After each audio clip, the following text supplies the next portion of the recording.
안녕하세요. 안녕하세요. 네, 김명신의 교육문제 해결사입니다. 오늘은 서울시교육청 전 학생인권 옹호관이신 윤명아 위원님을 모셨습니다. 안녕하세요. 네, 안녕하세요. 네, 와주셔서 반갑습니다. 윤명아 위원님은 저하고 같이 2010년부터 2014년까지 서울시의회에서 교육위원으로 함께 활동을 하셨어요. 그거 할 때도 굉장히 학생 인권 조례라든가 무상급식 관련해서 많은 활동을 하셨었는데 그 시의원을 하시고 난 다음에 그 이름도 생소한 학생 인권 옹호관 역할을 또 4년을 하셨거든요. 그래서 학생 인권 옹호관이란 무엇인지, 또 우리가 가정에서 아이들을 잘 키우려면, 또 교사로서 학생들의 인권을 잘 보장해 주려면 어떻게 해야 되는지 관련해서 말씀을 듣고자 합니다. 네, 나와주셔서 감사합니다. 네, 학생 인권 옹호관은 주로 어떤 역할을 하시나요? 이제 우선 옹호관이라는 말이 굉장히 좀 생소한 단어고 직위로서도 우리나라에서 보통 쓰는 단어들은 아닙니다. 그 학생의 인권을 보호해주기 위한, 특히 이제 학교 안에서 학생의 인권이 보호되기 위한 그런 일을 하는 것이 학생 인권 옹호관의 주 업무입니다. 그럼 학생 인권 조례가 저희 시의원일 때 통과됐는데 그 학생 인권 조례 내용을 조금만 좀 설명해 주시면 감사하겠습니다. 네. 우선 학생 인권 조례는 전국에 진보교육감이 있는 4군데, 경기도의 김상곤 교육감, 그다음에 광주의 장희국 교육감, 그다음에 서울의 광노현 교육감 시절, 그리고 전북의 김승환 교육감 시절에 학생인권 조례를 통과시켰습니다. 그런데 서울 학생인권 조례는 다른 지역하고 다르게 서울 시민의 10만 명의 발의로다가 이루어진 거고요. 그 학생인권 조례 안에 학교 안에서의 모든 차별을 받지 않도록 하는 것이 사실은 학생인권 조례의 가장 큰 목적이고, 또 학생인권 옹호관도 조례에 의해서 임기가 정해져 있습니다. 그래서 서울의 유초중등 학교에서의 모든 차별, 특히 그 당시에 가장 이슈가 됐던 체벌이라든가 학교에서 표현의 자유, 이런 것들에 대해서 학생들의 열망이 워낙 높았기 때문에 핵심은 학교에서의 어떠한 경우에 있어서 차별이 있어서는 안 된다라는 것이 학생인권조례의 핵심입니다. 네, 사실 저희가 신문 기사를 통해서 보거나 그랬을 때 우열반 고등학교에 공부 잘하는 애들은 심화 야간 자율학습 할 수 있고, 그 다음에 밥을 먹어도 김치도 우수반 아이들한테는 포기김치를 주고 열반 아이들한테는 막김치를 준다고, 그런 경기도의 이상한 학교 보도도 보고, 그래서 학생을 그 성적으로 차별하는 경우가 상당히 일반화됐었던 것 같아요. 네, 그리고 야간 자율학습 같은 거를 좀 안 하고 싶은데 그냥 반드시 무조건 해야 된다. 교복 공동구매도 좀 자기는 빠지고 싶은데 무조건 하라고 그런다. 이게 다 이제 학생 인권 침해에 해당되는 그런 내용이라고 저희가 들었습니다.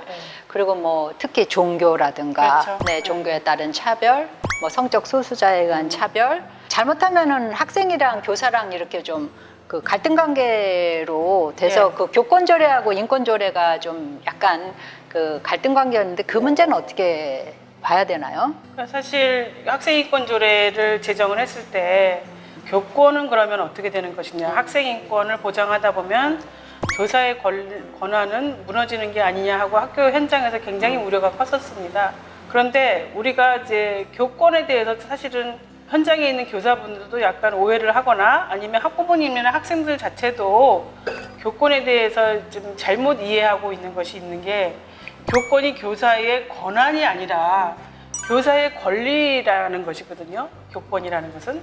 교사의 권리라는 건 뭐냐면, 우리 아이들을 교육을 잘 하고, 우리 아이들을 교육을 할 때 외부로서 아니면 내부로서 어떤 침해가 있어서는 안 된다는 것.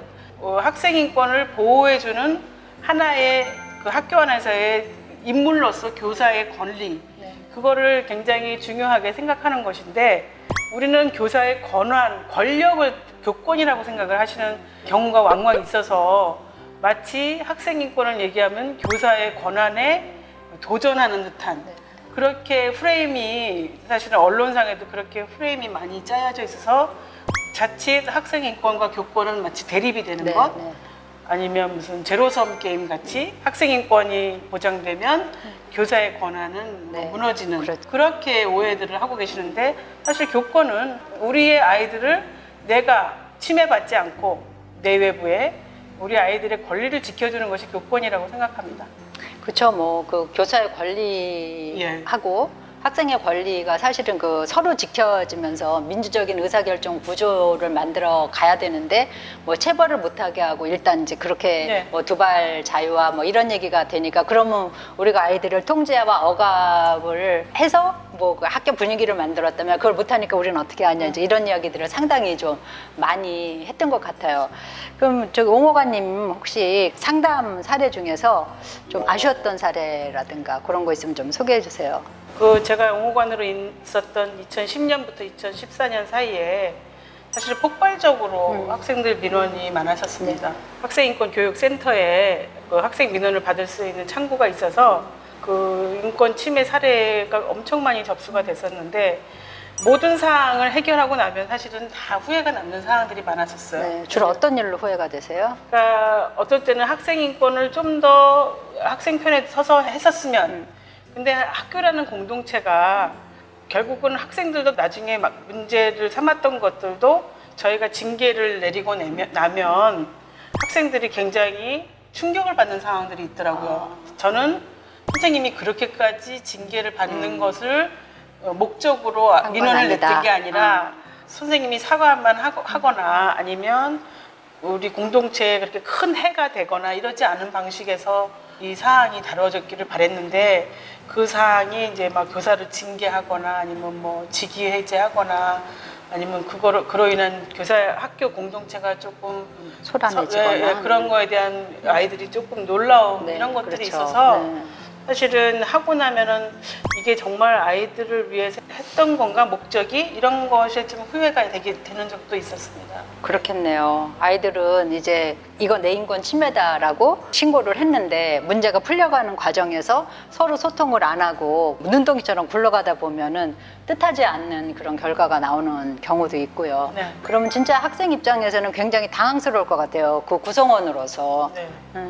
근데 어쨌거나 학교 안에서 이제 교사와의 학생이 관계가 무슨 요즘엔 전부 다 민주적인 과정을 통해서 결정이 돼야 되는데 예전에는 저희 세대 때나 아니면 뭐 최근에까지도 인권 조례가 정확해지기 전까지는 교사와 학생은 아니면 학교와 학생은 굉장히 수직적인 관계에 그렇죠. 있었는데 요즘은 사실은 교사들도 많이 깨어지고 그다음에 그 과정 중에 민주적인 결정을 하기 때문에 요즘에는 많이 달라졌습니다. 그런데 이제 학교 안에서 이런 인권 침해 사항에 대해서는 선생님이 미처 인지하지 못한 상황들이 상당히 있는 거예요. 예전에는 가능했지만 요즘에는 가능하지 않은 것들이 많았던 거예요. 예를 들면 예전에는 선생님이 꿀밤 같은 거 쉽게 때렸는데 지금은 그것도 할 수 없게 돼 있거든요.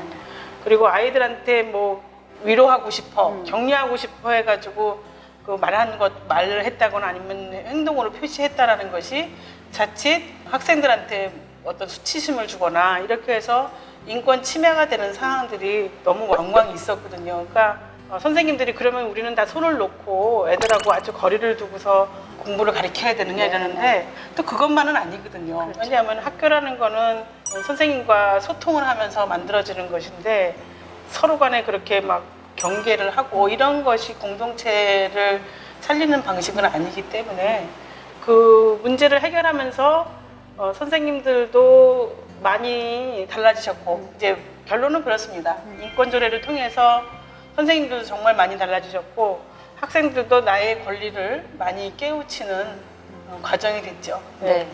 그 진통을 거친 만큼 또 학교 구성원들 간의 그런 민주적 의사결정 구조, 존중 구조 이렇게 만들어지는 것 같은데요.